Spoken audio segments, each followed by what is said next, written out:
hopefully this is not going to be like my 8 a.m. class where we can actually be interactive if we need to, right? So please feel free to stop me as we go along. Thanks for the invitation, Ray, and I've been trying to make it out here for a couple of years to get back to the new office, and it's exciting to be back here where I did a lot of volunteer work back in the day. So I'm going to jump right in a little bit. I have kind of two things. Things that I've been doing since I left here. This is sort of a collage of me and what I'm doing now, everything from I don't know if I was at the College of DuPage for a while. So I ran the website there, the weather models page, and some of that satellite that you've been seeing, the GOES 16 and 17 stuff. So I did a lot of work on their models page. This is after coming back from Georgia.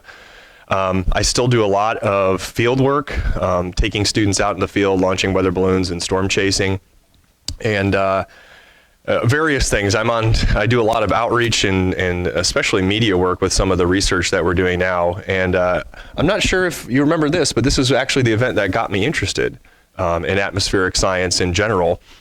And certainly in the far southeastern portion of your CWA, this rapidly northward advancing warm front on a I think a marginal risk day at the time from SPC or a C-text. Rapidly went into a tornado watch scenario and handled by this office particularly well in terms of warning structure. That was the day when, well, I guess you crossed the boundary here into Lot CWA, but 8 people were killed in the town of Utica. And there's a picture from Jerry Funsman, actually one of the few videos of that tornado, because again, not really a significantly well forecasted day, at least from an outlook perspective. After leaving, and I really wanted to be in the National Weather Service. There was no question about that. And after, the job prospects in 2008 were essentially go to Alaska or not be in the Weather Service. And so I chose grad school at that time. And a lot of my focus in graduate school was really the influences of global climate and its influence on very mesoscale convection processes, things like severe convective storms and the like. And not only was I interested in the impacts of global average temperature increase on severe storms, but also very interested in this variability from year to year. So in other words, what creates a very active April, say in the Midwest for severe storms versus years in the past where we've had perhaps very, very few severe storms. And so I kind of present this as the motivation for a lot of the work that I've done, which is example here of April 2011. So we have the inset of all the LSRs across the Southeast, and I don't think anybody would argue that was a pretty impressive month for U.S. tornado history. And then the reanalysis on the bottom right, which is just kind of looking at the environments. And so there's the number of hours in April that had a significant tornado STP value of greater than 1. And the very obvious, at least qualitative, correlation between the environment controls and then what is possible given the environmental controls. And so you probably all remember this month, but then this kind of set in motion some discussion, not only in DC, but also across the weather enterprise for the development of the Vortex Southeast Field Project. I mean, this is really why the Vortex Southeast Project was developed and funded by not only NOAA, but through NSF. And of course, the first year of the project, this happened, right? Very, very few severe weather reports, as with any good field project, right? You diminish all of the severe weather or all of anything that you're looking for. And so this was April 2016. We have the same thing, significant tornado parameter hours across the Southeast. We're certainly on a down year. I don't have the anomalies here, but you can imagine this was way below average. And certainly the LSR log across most of the Southeast was pretty bare. And so at least the first year of the field project, not a lot to be had because of the very, very small sample sizes. And so one of the major questions that led me to sort of work on this research, and this was after my PhD, was to really say, do we understand these modes of climate variability and how they impact severe convective storms, not only across the Southeast, but across the CONUS as a whole?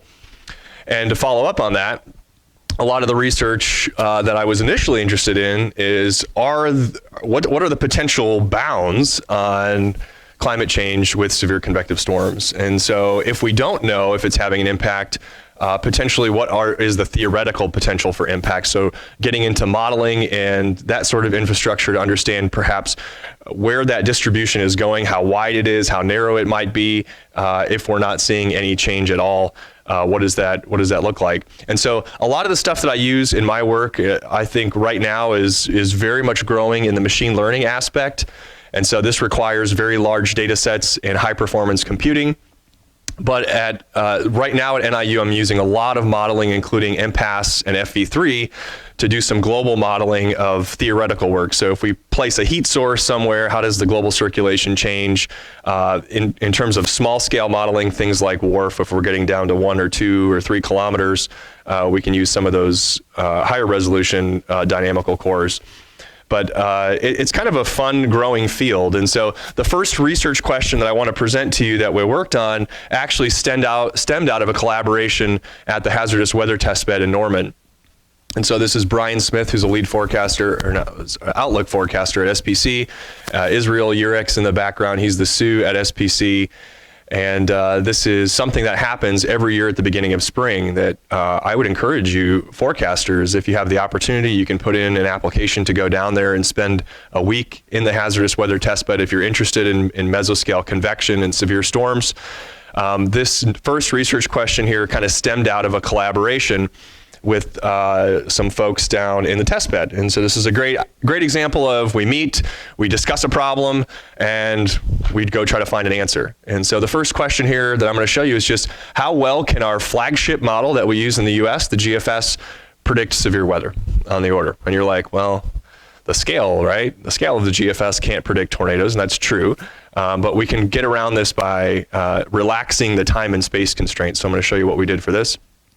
And at what forecast lead time does the skill diminish to 0? And so we're really just trying to answer the question, what is the skill of purely a dynamical model? So we set, right, we're going to try to figure out where the playing field is, and when our skill drops to 0. Theoretical work from going back all the way to Ed Lorenz suggests that this would be on the order of perhaps 10 to 14 days. So you're all familiar with SPC outlooks, right? They're very, very nice for the public, especially the categorical outlooks, emergency managers and so on. Today's enhanced risk or whatever. But the qualitative side is not good for us. As researchers, we need a definition of what's actually going on. And so this is the heart of what the forecasters are actually issuing, which you're, again, I'm sure very, very familiar with, and that's the probability of a severe weather event occurrence within 25 miles of a point. That's how we define the severe weather forecast. These are then aggregated back to the categorical outlooks.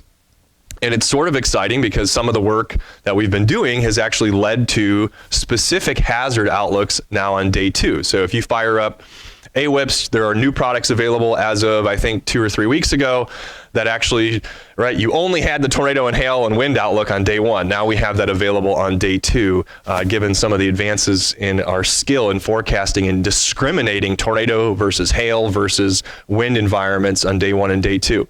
So we're going to take a very similar approach. This is just an example of tornado and hail and then how you would aggregate it to get the forecast. So I'm going to skip through this pretty quickly because developing this idea, this outlook as a forecaster is pretty straightforward. You just examine your domain and you go across your domain and say, here's a 25-mile radius around a point. What's the probability of a tornado happening? And so you go around, right, and you basically say, what are the probabilities at each of my grid points? This might be what the forecast process looks like. Then you'd contour that and say, okay, here's my resultant tornado probabilities for the day. 5%, 2%, 30%, whatever it might be. And then that gets converted to that product that's, digestible for either an emergency manager or the public, where most of them, I wouldn't say all of them, but most of them don't look at the underlying probabilities, which are really important. So here's that conversion table, and this is what we'll be using in this study to try to get at the predictability angle. And so where we're going to start here, I want you to focus on 2 areas, essentially where the first risk at which the tornado and the first risk at which the hail becomes a categorical slight. And so for tornado, that's 5% probability within 25 miles of a point, and for hail, that's 15%. And so we're going to look at those and say, those are our first 2 categorical thresholds where we meet slight risk criteria. Let's go ahead and focus in on those. A, because it's an elevated risk. But more importantly, we have a significant sample size, right? If we were to go down and say, let's look at all the moderates or let's look at the highs, our sample size is just not going to be really large enough to say anything meaningful. So you may have remembered this day. This is not quite in your CWA, is it, Rochelle? Rochelle would be lots CWA. Right. The fun stuff was to the east along the warm front. Okay. So this was another one of these early April days, warm fronts, draped somewhere near and along Interstate 80. How far north is it going to advance?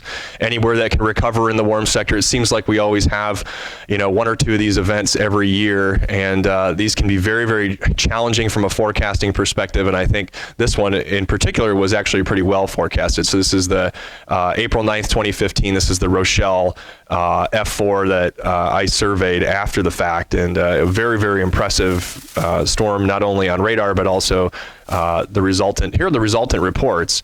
And so this is pretty nice. I mean, the SPC has a page where you can go back, right, and say how well was a particular event forecasted, and you can kind of qualitatively look and say, yeah, we have a pretty large false alarm area, especially as we go south along the cold front. But in the area that we were expecting significant tornadoes with the hatching, we did have our long track F4 in there. And so we need a way to quantitatively assess this, right? Here are some other historical events that are nearby. So this is February 28, 2017. You can go ahead and overlay the reports on there, right? How do you grade that? I don't know. Do you give that what do you say, A-, B+? I don't know. That's a pretty good forecast. Looks like the highest density of tornadoes are in there. Here's a high risk from May 18th, right? How do you grade that? What do you say? Who wants to be a teacher? How are you grading that outlook?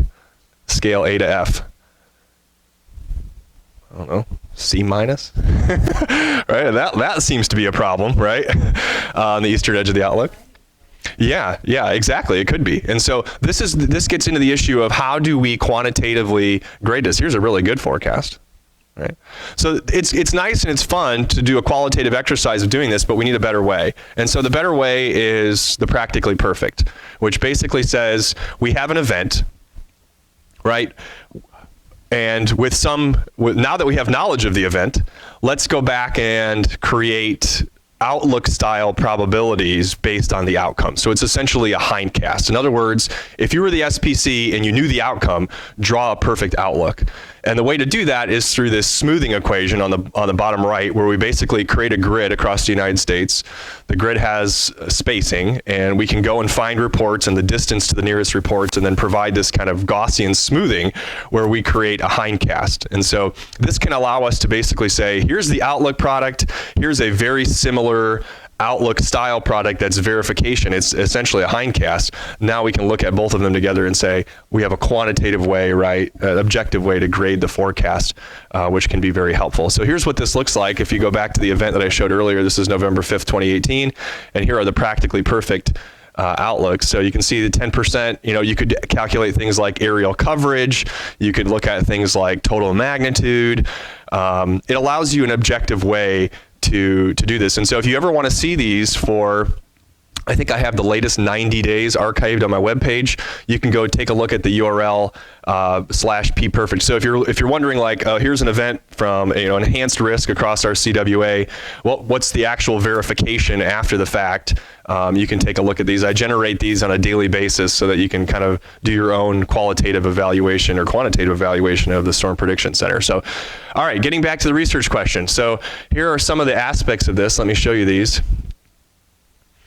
So remember our forecast, our question was, how well can the U.S. flagship model predict severe weather? The flagship model that we're going to be looking at is the GEFS ensemble. Right now, the GEFS ensemble has 21 members, so it has 20 plus a control member. In September, it will get a very significant upgrade to the FV3 core. And it will go to 31 members, and the 0Z run will go out to 35 days. So we're talking about a pretty significant upgrade in the GEFS ensemble come late August, September. And more importantly, I think the thing that I'm most excited about is they're going to release a 20-year reanalysis and a 30-year hindcast data set. So we'll really be able to begin mining that data come later this fall, and probably get even a greater understanding of exactly what that question really is getting at, which is what is the skill. And so what we'll look at is the prediction of this practically perfect. And we're going to look at the slight risk threshold. So here are the slight risk thresholds again, 5% for Tor, and we're going to look at 15% for hail. And so essentially here, the predictor is I'll show you here in just a second. The predictor from the model is going to be the mean of all the members, and we're going to look at a very specific parameter. And then the predicand, what are we trying to forecast? We'll be trying to forecast this gridded, practically perfect outcome. And so here's a little bit more about the GFS ensemble. You guys probably use this in operations, so I don't think this is super important here. But to focus in on the fact that we're going to use environments from the model, because the GFS is too coarse to represent things like updraft helicity, right, or hail, come up with some sort of hail cast metric or things that would be at the storm scale. We're literally just going to relax the time and space constraints and say, look, if the environment is favorable for severe convective storms, we're going to basically say that's what a forecaster would be looking at anyway, right? Probably going to be looking at more of the background ingredients, the environment, and then saying this environment supports, hazard X, Y, or Z. So here's kind of what this looks like. For those of you in operations, if you've looked at a very nice paper, one of the seminal papers, I think, in severe weather forecasting, Rich Thompson and his co-authors, I think all of them were at the Storm Prediction Center at the time, published a really nice paper in 2003 looking at this idea of what's called the Supercell Composite parameter. And from an ingredients-based approach, it makes a lot of sense. We have, we have an instability parameter, so we're looking at CAPE. We normalize that. We normalize a low-level helicity parameter, and we normalize deep layer vertical wind shear for convective organization. And so we took the supercell composite parameter from Thompson et al., and we sort of added an additional component in that if you have a really favorable environment at 21Z and the following time step, so let's say 21 to 0 or 0 to 3, depending on when you were calculating SCP, if the immediate following time step did not have convective precipitation in the grid, we're going to throw it out. In other words, that's a convective environment that the model says is not going to be realized in the next time step. So we're not going to look at that. Basically, there's either capping inversion or there's no force. Whatever it is, we're not going to look at that as a favorable environment when we do this forecast. So I've created these. These are on I think these are still available on the College of DuPage Forecasting website, but this is just a postage stamp plot of Supercell Composite, and this is looking 198 hours into the future, but you can see on any given forecast in the spring, some of the variability that might be seen at that sort of time range in terms of the potential for forecast outcomes, anything from, a pretty solid severe weather environment here in central Texas to, literally nothing being shown by some of the members. And so we can extract information though, right? We could say what's the standard deviation at any grid point, what's the mean, what's the max, what's the min, and we could then judge that relative to climatology to create some cool forecasts. So here's what the methodology looks like for this process. Any given cycle of the GFS will have runs out to 384 hours, and so we're just going to look at the 0Z runs. We're going to chop the first 12 hours to basically get us to the first 12Z period. And to make it nice and even, we're also going to chop off the last 12 hours, so that leaves us essentially with 15 days of analysis per forecast cycle. So every forecast cycle at 0Z that we look at will have 15. And then for every 12Z to 12Z period, right, this would be lead day, lead day 2, lead day 3, all the way to lead day 15. We're going to calculate the practically perfect values for that 12Z to 12Z period. We'll look at the next day and we'll repeat that structure. And so every forecast, we're doing this for all of 2016 and 17 for the months of March through May. And that leaves us with about just under 4,000 forecasts that we're evaluating based on this. So we have a pretty large sample size. And so here's an example of the methodology. We have a hindcast, right? This is the practically perfect. We're only interested in the slight risk area, which again is that 5% threshold. So we're going to basically say, let's get rid of the 2%.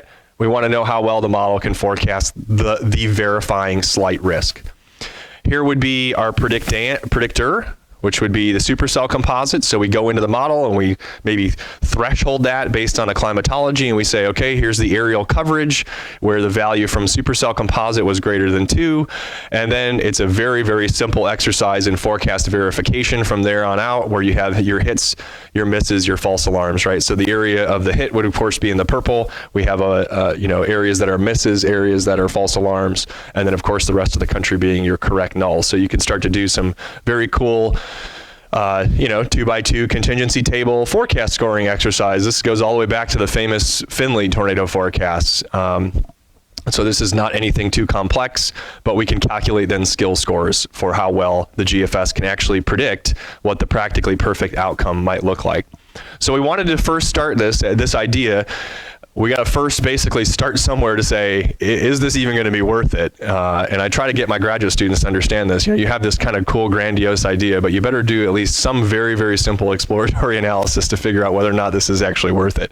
And so to see if it's worth it, what we essentially did is for each of this 12Z to 12Z period, we're going to take all of the Supercell Composite and sum it up across the United States, and then we're just going to sum up the practically perfect, basically saying that if you have a lot of SCP, you should be having a lot of practically perfect. And when you do that, and then you do some correlation, you do indeed see that this is a project worth pursuing. In other words, this is the correlation between practically perfect sum across the US and practically perfect or the sum of practically perfect and the sum of GFS supercell composite parameter. And then I have my alphas there for statistical significance. In other words, there's a very significant correlation between those two variables out to day 12.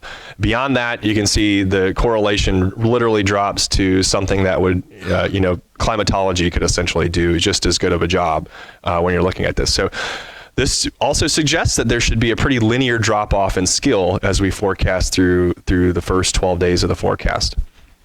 I don't think this is too important, but we wanted to also do a cumulative distribution analysis to see what percentiles of supercell composite are related to the practically perfect values. And so this essentially told us what values of SCP, supercell composite, in the environment we should be looking for if related to practically perfect. And so what you essentially see here is that we're looking at the 99.9th percentile. In other words, only 0.1 of the distribution is actually above this value. So very, very, this just shows you how rare these events are in the first place.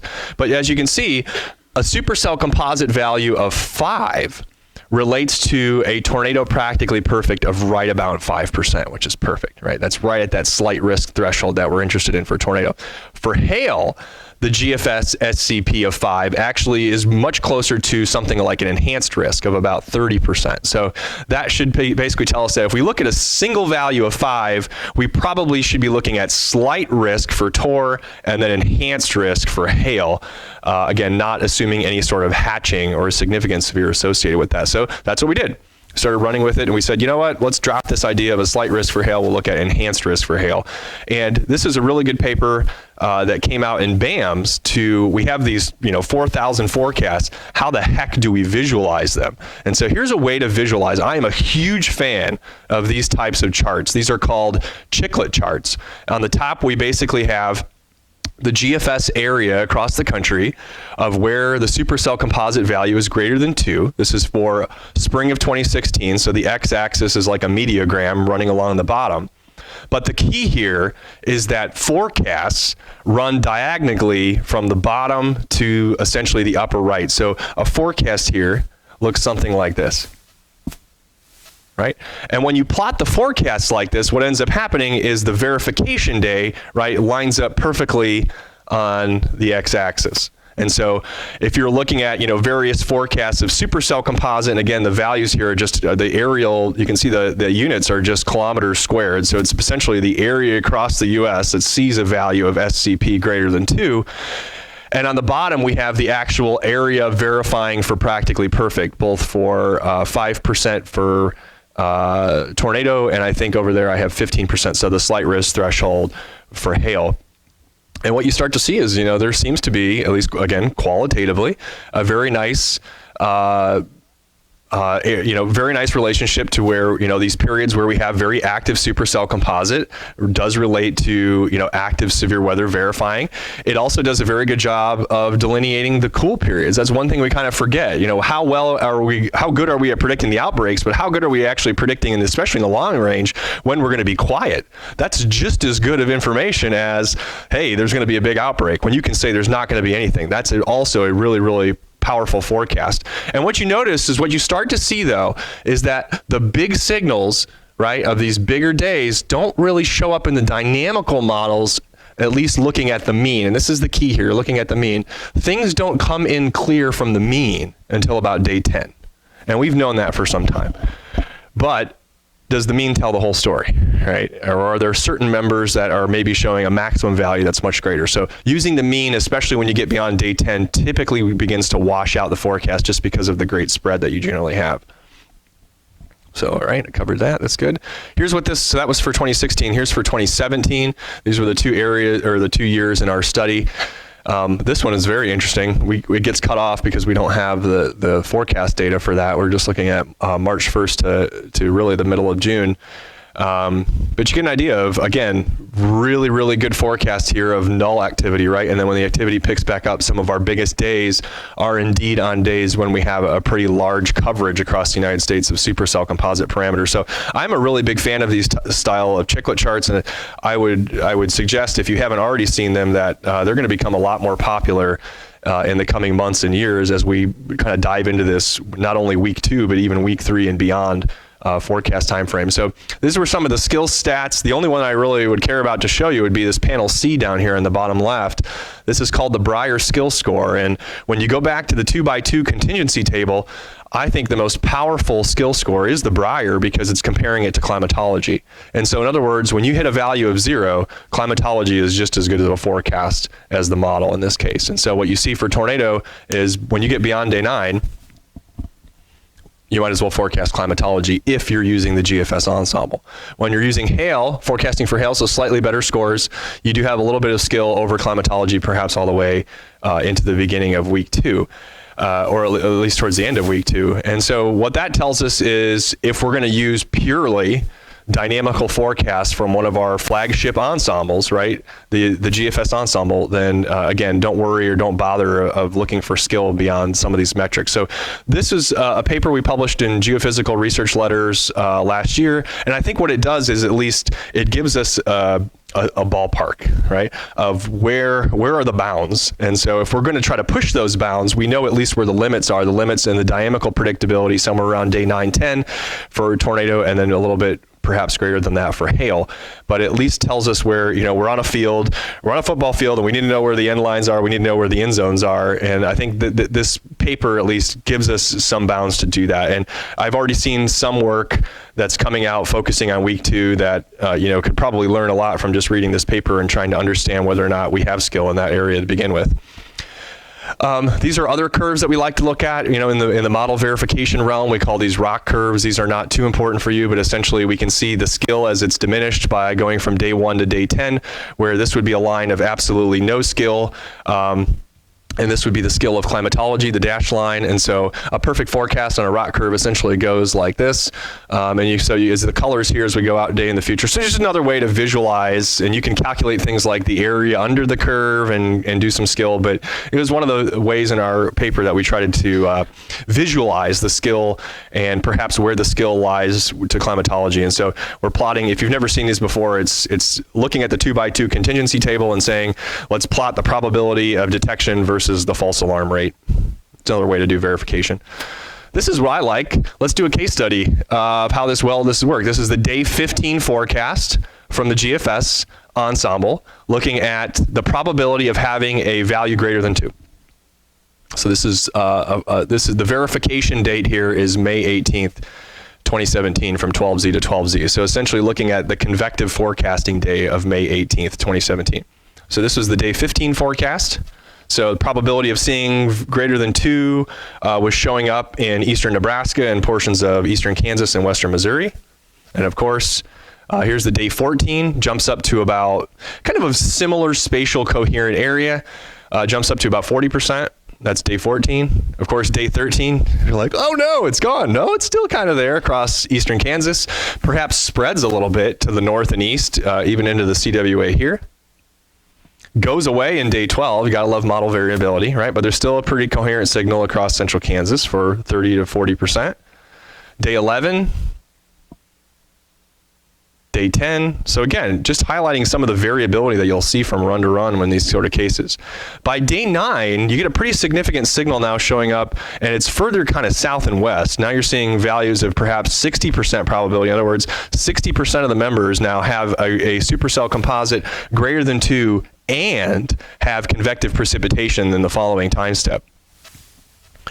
We're getting into a very interesting period here because now we're moving into day 8. Day 8, as you guys are well aware, is the first day that the SPC can actually aerial outline based on their confidence. And so right now, this is now day 8. We now have a supercell composite ensemble predictability of greater than 80% across western Oklahoma. It has definitely spatially shifted south and west with respect to time. The SPC, if you read the discussion, still says predictability too low at this given case. And the folks at SPC are very well aware that they're under forecasting in the day 4 through 8 time frame, but their critical message to us was we don't have guidance. We don't have good guidance that gives us great confidence to be able to make more forecasts in the day 4 through 8 time frame. So we put a proposal in and we'll cross our fingers and hope it gets funded. Here's day 7. Still predictability too low from the SPC. We now have a couple members, or we have a small spot in north central Oklahoma that every single member has a value of 2 and is producing convective precipitation. Day 6, SPC says, all right, we're on board. Those probabilities are getting pretty high. Day 5, right, and you can see how the forecast evolves. Day 4, very kind of similar area here. Day 3, the first outlook where the SPC can actually put in probabilities or begin to look at the full distribution of probabilities that they have all the way up to 60%. They do have a slight risk essentially for day 3, and they also note the probability for some supercells along the dry line with the hatching across central Texas. Day 2, we actually have a day 2 moderate now, and now look at the full ensemble probabilities. You have a pretty significant convergence in the solutions that you're going to have a pretty large warm sector. There's perhaps some concern across Missouri and Illinois of convection along the warm front and whether or not it will be severe, and then even some higher probabilities as we move up towards the lower Great Lakes. Here's the day 1. Day 1 actually ended up being a high risk, and you probably already saw the verification from this because that was one of the dates I showed, but a pretty significant convective environment, nice, strong, open, warm sector. There was kind of a triple point here I think that SPC was really worried about for long track tornadoes. That really didn't pan out, but here's the verification of practically perfect. This was for hail, so we actually verified greater than 60% hail in that area, and here's the tornado. So you did verify a high risk, but you actually verified a high risk across eastern Oklahoma. Everywhere else was a pretty solid moderate risk across western Oklahoma and up into south central Kansas. So overall, the general area, I would say a pretty successful forecast from SPC, highlighting, again, going all the way back to day 6. It just kind of shows that, hey, the dynamical models do have some degree of skill when it comes to the ability to predict an environment and then have it actually realized. So I think if you look at our initial question, how well can the GFS predict severe? Again, at its current limits right now, it's obvious that skill does exist when using the supercell composite and convective precipitation as sort of your environmental discriminators, and there seem to be very theoretical driven limits on the ability to predict when compared to, say, climatology. And that those days appear to be right into the very early portions of week 2. So there perhaps is some skill that we can harness at the beginning of week 2, and then chaos takes over after that. And again, I say chaos because we're focusing really right now strictly on the dynamical framework and not any sort of other opportunistic forecasts that might exist.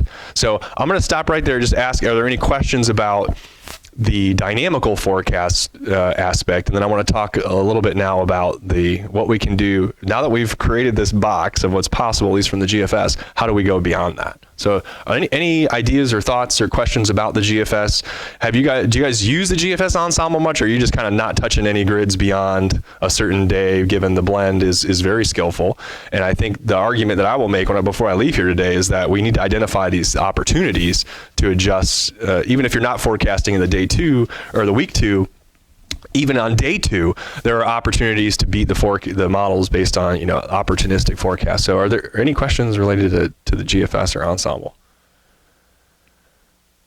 Ray? The FCP, which Mm-hmm. Pretty directly infer supercell, so that the tornado Mm. is more straightforward. Yeah. And you know, in our part of the world with the QLCS, any potential opportunities there for that effective? We've thought about looking at especially low shear or high shear, low cape environments. The issue right now is that our training data set of the wind is just a mess. And so when we're trying to develop these practically perfect hindcasts of what's happened, consistent reporting across the U.S. and wind is just an absolute mess. Depending on, are you putting in damage LSRs? Are you putting in measured estimates? I think we have a paper coming out in BAMS that will really discuss this issue, but there are ways to get around that by filtering. And so we think that we could probably do it. However, I think the wind is a totally separate challenge than the supercell forecast, and you're right. And so I think that will be something that once we kind of